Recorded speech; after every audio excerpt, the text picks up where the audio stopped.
Hello friends, let's enjoy study with Pawan channel में आपका स्वागत है। आज मैं लेकर आया हूँ क्लास 8 का हिस्ट्री का चैप्टर नंबर 2, भारत में अंग्रेजी राज्य की स्थापना। देखिए, मैं इस वीडियो में केवल उन्हीं पॉइंट्स को हाईलाइट करके बता रहा हूँ जो आपके आने वाले एग्जाम जैसे बीपीएससी 3.0 या 4.0 में या फिर रेलवे एसएससी या कोई भी अगर कॉम्पिटेटिव एग्जाम हो उसमें ज़रूर पूछेगा आपके हिस्ट्री के पोर्सन में। तो ये स्टार्ट करते हैं अपने इस वीडियो को। देखिए, मैं इस वीडियो में केवल हाईलाइट पॉइंट को ही पढ़ूंगा। तो आइए स्टार्ट करते हैं। मैं पहला पॉइंट है कि 31 दिसंबर 1600 ईस्वी में ईस्ट इंडिया कंपनी में ने इंग्लैंड की महारानी एलिजाबेथ प्रथम से चार्टर अर्थात इजाज़तनामा हासिल कर लिया था, जिससे कंपनी को पूरब यानी एशिया के देशों के साथ 15 वर्षों के लिए व्यापार करने का अधिकार मिल गया था। इसका मतलब था कि इंग्लैंड की केवल यही कंपनी भारत और एशिया के अन्य देशों से व्यापार कर सकती थी। आइए फिर नेक्स्ट पैराग्राफ पर चलते हैं। बंगाल में पहली अंग्रेजी फैक्ट्री 1651 में हुगली नदी के किनारे खोली गई थी। यानी अंग्रेज ने सबसे पहले कब फैक्ट्री स्थापित किया भारत में? 1651 में हुगली नदी के किनारे किया था। फिर नेक्स्ट आइए, 1651 ईस्वी तक कंपनी ने इस आबादी के चारों तरफ किलेबंदी करना शुरू कर दिया। 2 साल बाद कंपनी ने मुगल अफसरों को रिश्वत देकर 3 गांवों की जमींदारी खरीद ली थी। इनमें से एक गांव था कालिकाता, जो बाद में कलकत्ता बना और अब इसे कोलकाता कहा जाता है, और अन्य गांव थे गोविंदपुर और सूतानाती। फिर नेक्स्ट आइए, 1717 ईस्वी में ईस्ट इंडिया कंपनी ने मुगल सम्राट फर्रुखसियार से एक शाही फरमान प्राप्त कर लिया। इसके अनुसार कंपनी को 3000 रुपये वार्षिक कर के बदले बिना कोई अन्य कर दिए बंगाल में व्यापार करने की अनुमति मिल गई थी। बंगाल के राजस्व को इससे भारी नुकसान होता देख वहां के नवाब सिराजुद्दौला ने कंपनी पर धोखेधड़ी का आरोप लगा उनकी किलेबंदी के विस्तार पर रोक लगा दी। फिर नेक्स्ट आइए कि कंपनी सिराजुद्दौला को हटाकर किसी मनपसंद व्यक्ति को बंगाल का नवाब बनाने का षड्यंत्र में जुट गई।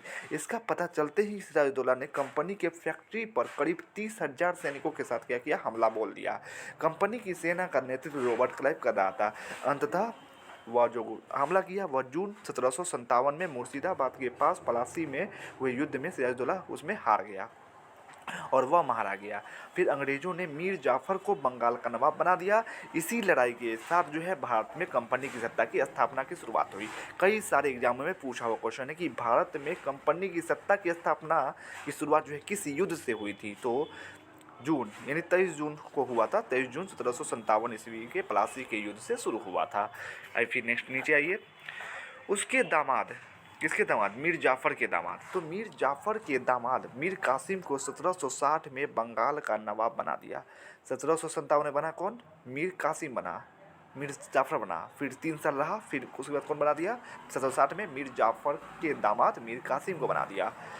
जब मीर कासिम भी कंपनी को परेशान करने लगा तो बक्सर की लड़ाई 1764 में उसको भी कंपनी को हटाना पड़ा।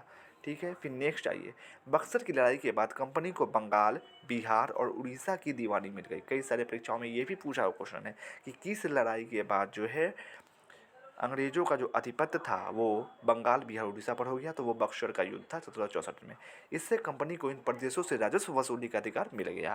फिर नीचे आइए, 1757 ईस्वी से 1857 ईस्वी के बीच ईस्ट इंडिया कंपनी ने इन्हें हथकंडों का इस्तेमाल कर नई राज्यों पर कब्जा किया। जैसे 1785 में दक्षिण भारतीय राज्य मैसूर के शासक टीपू सुल्तान ने अपने राज्य में कंपनी के व्यापार को रोक दिया था।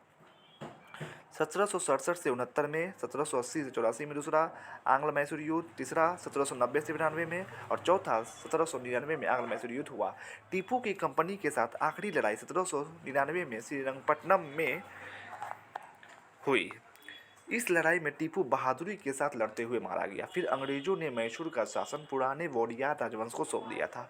तो ये भी एग्जाम में पूछा हुआ क्वेश्चन है कि जो आखिरी आंग्ल मैसूर युद्ध था उसके बाद अंग्रेजों ने शासन किसके हाथों में सौंप दिया था? तो पुराने जो बोडियार राजवंश थे उसके हाथों में सौंप दिया था। फिर नेक्स्ट आइए, 1761 में पानीपत की तीसरी लड़ाई हुई। मोस्ट इंपोर्टेंट पॉइंट्स, 1761 में पानीपत की तीसरी लड़ाई में अंग्रेजों ने मराठों का दिल्ली से देश का शासन चलाने का मराठों का सपना चूर चूर कर दिया था। यानी मराठों की हार हुई थी तृतीय पानीपत के युद्ध में। फिर नीचे आइए, वाणिज्यवाद से आप क्या समझते हो? तो वाणिज्यवाद का अर्थ है कि लाभ अर्जित करने के उद्देश्य से की गई व्यापारिक गतिविधियां ही क्या है? वाणिज्यवाद कहलाती है। इसमें किसी देश की संपदा का अंदाजा उसके पास जमा मूल्यवान धातुओं, विशेषतः स्वर्ण की मात्रा पर निर्भर करता है। फिर देखिए मुर्शिदाबाद, तो मुर्शिदाबाद क्या था, महीन खादी के कपड़ों के लिए मशहूर है। मुर्शिदाबाद किसके लिए मशहूर है, तो महीन खादी के कपड़ों के लिए मशहूर है। चलिए नेक्स्ट, पलासी नाम किस तरह पड़ा, तो दरअसल असली नाम पलाशी था, जिसे अंग्रेजों ने बिगाड़ कर प्लासी कर दिया था अपने उच्चारण दोष के कारण। इस जगह को यहाँ की पाए जाने वाले प्लाजो के फूल के कारण पलासी कहा जाता है। तो पलाशी नाम क्यों पड़ा, तो क्योंकि वहाँ पर पलाश नाम का एक फूल होता है, उसी के कारण उसका नाम पलासी पड़ा है। फिर नेक्स्ट आइए, मुंगेर गंगा नदी के किनारे बसा हुआ है। यह विभिन्न चीज़ों के लिए प्रसिद्ध है। यहाँ बंदूक के कारखाने, सिगरेट फैक्ट्री, कर्ण का किला, माँ चंडी का स्थान या मंदिर, मीर कासिम द्वारा निर्मित कला का अवशेष, सीताकुंड, कस्टर हनी घाट और जमालपुर रेलवे कारखाना देखने योग्य है। फिर नेक्स्ट आइए, यहाँ यानी बक्सर में वेद मंत्रों को रचना करने वाले बहुत से ऋषि हुए हैं। इस स्थान को वेद गर्भ भी कहते हैं। यानी वेद गर्भ के नाम से जाने वाला स्थान कौन है, बक्सर है। यहाँ गौरी शंकर मंदिर के पास एक तालाब है जिसका पहला नाम अधसर था। अधसर का अर्थ होता है पापों को दमन करने वाला। ठीक है, कहा जाता है कि वेदसीरा नाम के एक ऋषि ने, यहीं पर देखिए मैं पढ़ रहा हूँ, हाईलाइट पॉइंट नहीं है, इसे जनरल नॉलेज के लिए पढ़ रहा हूँ। कहा जाता है कि वेदसीरा नाम के एक ऋषि ने दुर्वासा ऋषि को उकसाने के लिए बाघ का रूप बनाया। इस पर क्रोधित होकर दुर्वासा मुनि ने उन्हें शाप दिया। इससे वह व्याघ्र ही बना रहा। अंत में इसी तालाब में नहाने से वेदसीरा अपना असली रूप पा सका। यानी क्या हुआ, उसका पाप धुल गया उस तालाब में नहाने से। तब से इस तालाब का नाम जो है व्याघ्रसर पड़ा। कालांतर में इस शहर का नाम व्याघ्रसर से बक्सर और अंत में बक्सर हो गया। फिर नेक्स्ट है, ये भारतीय शासकों को सहायक संधि के तहत अपने राज्य के कुछ हिस्से कंपनी को देने पड़ते थे। साथ ही उन्हें अपने राजस्व में एक अंग्रेज अधिकारी भी रखना पड़ता था जिसे रेजिडेंट कहा जाता था। दरअसल रेजिडेंट रियासत का असली राजा होता था। फिर ये नेक्स्ट पेज पे चलते हैं। देखिए, रिक्त स्थानों की पूर्ति करिए। भारत और यूरोप के बीच स्थल मार्ग से होने वाले व्यापार में डैश की महत्वपूर्ण भूमिका थी, तो अरब सौदागरों की महत्वपूर्ण भूमिका थी। यहाँ नीचे आंसर दिया, आप मैच कर सकते हैं। दूसरा क्वेश्चन, कंपनी द्वारा खरीदा गया माल डैश में रखा जाता था। कंपनी द्वारा खरीदा गया माल फैक्ट्री में रखा जाता था। तीसरा क्वेश्चन, एक के बाद एक नई लड़ाइयाँ में मराठों को डैश कर दिया था, तो एक के बाद एक कई लड़ाइयों ने मराठों को कमजोर कर दिया था। फिर नेक्स्ट है, डैश अंग्रेजों के साथ सबसे पहले आर्थिक सहायक संधि को स्वीकार किया, तो सबसे पहले अंग्रेजों के साथ आर्थिक संधि को स्वीकार करने वाला प्रांत कौन था, वो हैदराबाद था। Most important points. फिर नेक्स्ट आएगा, डैश ने विलय नीति का अनुसरण किया है, तो अंग्रेजों ने विलय नीति यानी डॉक्ट्रिन ऑफ लैप्स नीति का अनुसरण किया है। फिर नेक्स्ट है, सही और गलत चुनिए। यूरोप के व्यापारी भारत में अपना माल बेचने और बदले में यहाँ से सोना चांदी लेने आए थे, ये गलत है। ईस्ट इंडिया कंपनी को भारत में व्यापार करने का अधिकार मिल गया था, ये सही है। भारतीय राज्य एकता के अभाव में एक एक कर अंग्रेजी शासन के अधीन होते चले गए, ये भी सही है। फिर नेक्स्ट, कर मुक्त व्यापार से बंगाल के राजस्व का काफ़ी नुकसान हो रहा था, ये गलत है।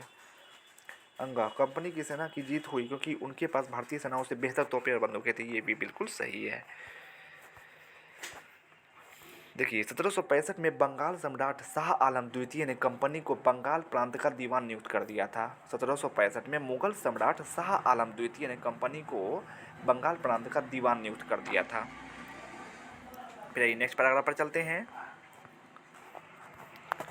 जून 1757 में मुर्शिदाबाद के पास पलासी में अंग्रेजों का बंगाल के नवाब सिराजुद्दौला के करीब 30,000 सिपाहियों के साथ युद्ध हुआ था, अभी आपने देखा। नेक्स्ट 1764 में बंगाल के नवाब मीर कासिम ने मुगल शासक शाह आलम द्वितीय और अवध के नवाब सिराजुद्दौला तीनों की संयुक्त सेना की कंपनी के सेना के साथ पश्चिम बिहार के बक्सर नामक स्थान पर युद्ध हुआ था।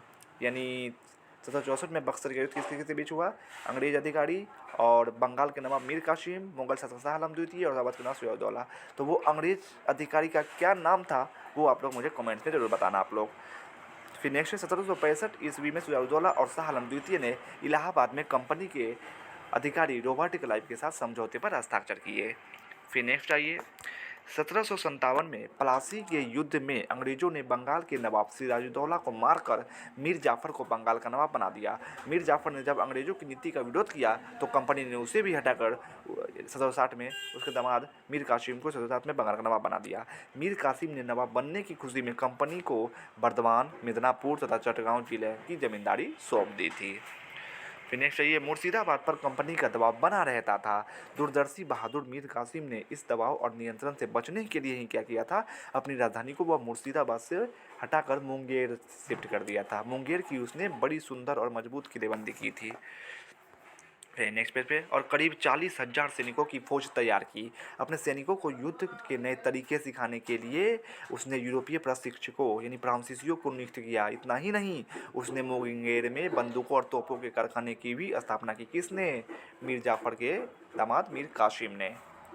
फिर नेक्स्ट आइए, मीर कासिम द्वारा उठाए गए इन कदमों से कंपनी के अफसर नाराज हो गए और उन्होंने उसे हटाने का फैसला कर लिया। मीर कासिम ने महसूस किया कि वह अकेला कंपनी की फौज का सामना नहीं कर सकता है, इसलिए उसने मुगल शासक शाह आलम द्वितीय और अवध के नवाब शुजा-उद-दौला से मदद मांगी।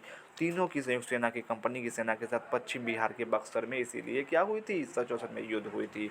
मीर कासिम बहादुरी के साथ लड़ा पर अंग्रेजों ने तीनों की संयुक्त सेनाओं को हरा दिया। फिर आइए नेक्स्ट, हैदर अली। तो दक्षिण भारत का मैसूर राज्य वर्तमान में जो कर्नाटक में है, इस समय काफ़ी समृद्ध एवं ताकतवर राज्य था उस समय। हैदर अली मैसूर राज्य का शक्तिशाली शासक था। उसका शासनकाल 1761 से 1782 ईस्वी मैसूर का बेहतर शासनकाल था। फिर टीपू सुल्तान। हैदर अली के पुत्र टीपू सुल्तान ने मैसूर राज्य पर 1782 से 1799 ईस्वी तक सफलतापूर्वक शासन किया था। मालाबार तट पर होने वाला व्यापार, जहां से कंपनी काली मिर्च और इलायची खरीदती थी, मैसूर के नियंत्रण में था। 1782 में टीपू सुल्तान ने अपने राज्य में पड़ने वाले बंदरगाहों से चंदन की लकड़ी, काली मिर्च और इलायची के निर्यात पर रोक लगा दी थी। फिर नेक्स्ट आइए, मैसूर के साथ अंग्रेजों की 4 महत्वपूर्ण जंगें हुई है। पहला मैसूर युद्ध 1767 से 69, दूसरा 80 से 84, तीसरा 90 से 92 और चौथा जो है वो 99 में। मोस्ट इंपॉर्टेंट पॉइंट्स है। टीपू की कंपनी के साथ आखिरी लड़ाई 1799 में श्रीरंगपट्टनम में हुई, जिसमें टीपू बहादुरी के साथ लड़ते हुए मारा गया। इसके पूर्व 1792 में मराठों, हैदराबाद के निजाम और कंपनी के संयुक्त फौजों के हमले के बाद टीपू को अंग्रेजों से संधि करनी पड़ी थी। इस संधि के तहत उनके 2 बेटे को अंग्रेजों ने बंधक के रूप में अपने पास रख लिया था। इसके बाद भी टीपू का हौसला पस्त नहीं हुआ था। आखिरकार 1799 में कंपनी के साथ उसने फिर युद्ध किया पर बहादुरी से लड़ते हुए मारा गया। फिर नेक्स्ट आइए, इसी के बाद से उन्हें शेरे मैसूर कहा जाने लगा। बस यहाँ आप लोग याद रखिए, टीपू सुल्तान को शेरे मैसूर के नाम से जाना जाता है। फिर नेक्स्ट आइए, महाराजा रणजीत सिंह। महाराजा रणजीत सिंह पंजाब के शक्तिशाली राजा थे। 1843 में सिंध को अपने कब्जे में कर अंग्रेजों ने पंजाब को अपने कब्जे में लेने की कोशिश की थी। फिर नेक्स्ट है 1799 से 1839 ईस्वी तक पंजाब, कश्मीर और आधुनिक हिमाचल प्रदेश के कुछ भागों पर इनका शासन था। फिर नेक्स्ट है 1849 में कंपनी ने पंजाब को अपने नियंत्रण में ले लिया। बीपीएससी ट्री 2.0 में पूछा हुआ क्वेश्चन कि पंजाब को अपने कब्जे में कब लिया है अंग्रेज अधिकारी ने, तो 1849 में। फिर नेक्स्ट आइए, अच्छा यहाँ ऑब्जेक्टिव क्वेश्चन था नीचे, सॉरी। इंग्लैंड के कुछ व्यापारियों ने लंदन में ईस्ट इंडिया कंपनी की स्थापना कब की थी, तो 31 दिसंबर 1600 को की थी। फिर ईस्ट इंडिया कंपनी भारत में खरीदे गए माल को जहाज़ों पर लादे जाने से पहले कहाँ पर सुरक्षित रखती थी, तो फैक्ट्री में सुरक्षित रखती थी। फिर नेक्स्ट आइए तीसरा क्वेश्चन, भारत में इंग्लैंड और फ्रांस की व्यापारिक कंपनियों के बीच संघर्ष की शुरुआत भारत में कहाँ हुई थी, तो कर्नाटक में हुई थी। फिर नेक्स्ट आइए, बंगाल में पहली अंग्रेजी फैक्ट्री किस वर्ष हुगली नदी के किनारे खोली गई थी, 1651 में खोली गई थी। मीर कासिम अंग्रेजों के दबाव और नियंत्रण से बचने के लिए मुर्शिदाबाद से अपनी राजधानी हटाकर कहाँ ले गया था, तो मुंगेर ले गया था। फिर ये देख स्थानों की पूर्ति करें। यूरोप में डैश कपड़ों का उत्पादन बिल्कुल ही नहीं होता है, तो यूरोप में सूती कपड़ों का उत्पादन बिल्कुल ही नहीं होता है। फिर नेक्स्ट, कर्नाटक देश साम्राज्य का एक सूबा था जो लगभग स्वतंत्र हो चुका था। कर्नाटक मुगल साम्राज्य का एक सूबा था जो लगभग स्वतंत्र हो चुका था।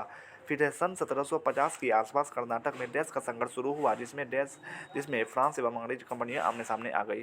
तो सन 1750 ईस्वी के आसपास कर्नाटक में उत्तराधिकार का संघर्ष शुरू हुआ, जिसमें फ्रांस एवं अंग्रेज कंपनियां आमने सामने आ गई थी। फिर नेक्स्ट है, डैश मुगल समाज का एक धनी और बड़ा प्रांत था, तो बंगाल जो था वह मुगल समाज का एक धनी और बड़ा प्रांत था। फिर पांचवा, मुर्शिद कुली खां के बाद डैश 1740 में बंगाल का नवाब बना था, तो मुर्शिद कुली खां के बाद अलीवर्दी खां 1740 में बंगाल का नवाब बना था। तो वीडियो कैसा लगा कमेंट्स में ज़रूर बताइएगा। अगर अच्छा लगा हो तो प्लीज़ प्लीज़ प्लीज़ मेरे चैनल को सब्सक्राइब करें, शेयर करें, लाइक एंड कमेंट्स ज़रूर करें। And for more videos look the let's enjoy study with Pawan channel and thanks for watching.